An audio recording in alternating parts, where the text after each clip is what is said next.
Jamaica's presence at the recent Olympics in Paris, France, was not only felt in competition, as renowned track and field coach Glen passed on some of his vast knowledge to participants at a clinic in the French capital. Mills, who guided the career of double sprint world record holder Usain Bolt, took the participants through a series of pointers.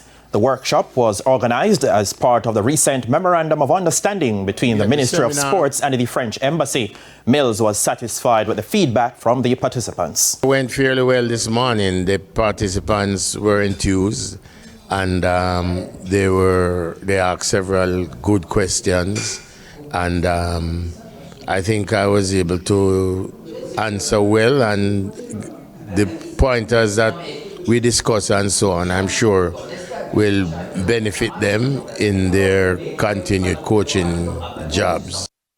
There has been concerns in some quarters that sharing the island's coaching expertise with other nations will eventually lead to them overtaking Jamaica, especially in the sprints. However, Mills was quick to dismiss that notion. It's good to interact and to discuss and to share knowledge and get knowledge. I don't believe that the knowledge that we have is unique to us and us alone. I think what we do is that we are able to use that knowledge in a more successful way and get high quality results, and nobody can take that away from us.